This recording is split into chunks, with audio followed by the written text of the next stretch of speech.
ক্ষুদ্র ক্ষুদ্র বালুর কণা বিন্দু বিন্দু জল গড়ে তোলে মহাদেশ সাগর অতল।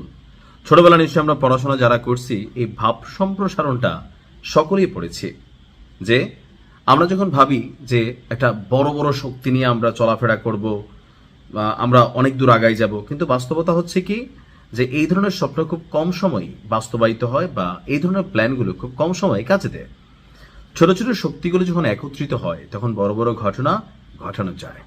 কথা বলছি যখন পুরো আরব বিশ্বই ইরানের বিপরীত অবস্থান নিচ্ছে বা ইরানের সাথে একটা সাংঘর্ষিক অবস্থানে জড়িয়ে গেছে, তখন ইরানের পক্ষে সাহস নিয়ে তাদের বাহিনী দিয়ে লড়াইয়ে নামার জন্য যখন দুইটা দেশ ঘোষণা দিল, তখন আমার কাছে মনে হলো যে না, ওই যে ভাব সম্প্রসারণ যেটা বললাম, এই ভাব সম্প্রসারণটার একটা যৌক্তিকতা আছে।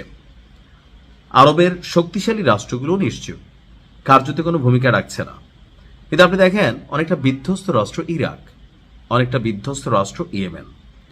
আজকে যিনি নতুন নেতা নির্বাচিত হয়েছেন তিনি একটা সুসংবাদ দিয়েছেন, আর এই সুসংবাদটা হচ্ছে কি, ইয়েমেন এবং ইরাকের যোদ্ধারা, যে সকল যোদ্ধারা আছে তারা বিপ্লবকে সমর্থন করে, আর নির্দেশনা পেলেই তারা তাদের অ্যাকশন শুরু করবে।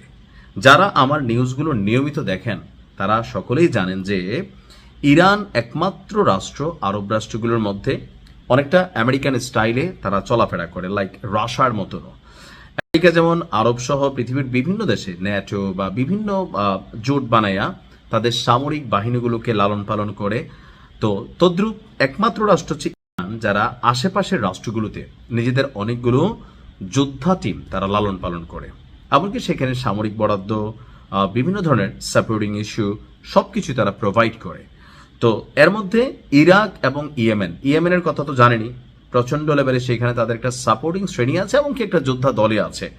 তো তারা ইরানের সাথে একত্রিত হয়ে আমেরিকা এবং ইসরায়েলের বিরুদ্ধে লড়াই করার জন্য অপেক্ষা করছে। অপরদিক থেকে ইরাকেও যে সরকারি বাহিনী আছে তাদেরতেও মানে অনেক গুণ ক্ষমতাশালী, লাইক ফিলিস্তিনের আমাদের বীররা, ক্ষমতাসীন একটা সরকার তো আছে, তাদের তুলনায় ওই টিমটা অনেক শক্তিশালী, ইরাকেও আছে। তো ওই যোদ্ধারাও অপেক্ষা করছে। আমাদের নতুন সর্বোচ্চ নেতা বলছেন যে এই দুই দেশের প্রতিরোধ যোদ্ধারা তাদের দায়িত্ব পালন করবে, তাদের যে গোষ্ঠীগুলো আছে তারা এই যুদ্ধে ইরানকে সহযোগিতা করতে চায়।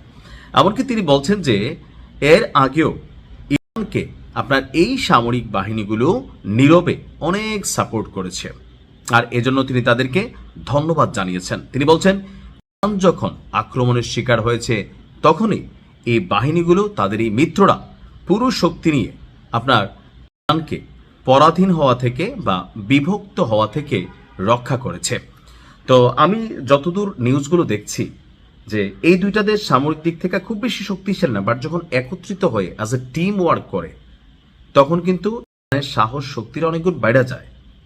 কারণ এখানে সাগরকে কন্ট্রোল করার জন্য ইয়েমেন বড় একটা ভূমিকা রাখছে। বীরদের যুদ্ধে দেখছেন যে ইসরায়েলের হাইফা বন্দর থেকে শুরু করে অনেকগুলা আরব সাগর, মধ্যপ্রাচ্য সাগর সবগুলোকে তারা কন্ট্রোল করছে।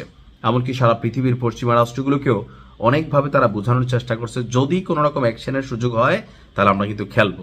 তো একটা প্রভাব তো তাদের এই অ্যাকশনের মাধ্যমে পড়ছে। দ্বিতীয়ত এখন ইরাক এখানে অবস্থান নিয়েছে। এভাবে যদি মিলামিশা থাকে তাহলে যারা শত্রুরা আছে তারা 10 বার চিন্তা করবে যে কোনো ঘটনা ঘটানোর আগে। কিন্তু দুর্ভাগ্য হচ্ছে এই ইউনিটিটা সবসময় পাওয়া যায় না। ধন্যবাদ ইরাক এবং ইয়েমেনকে। আসসালামু আলাইকুম।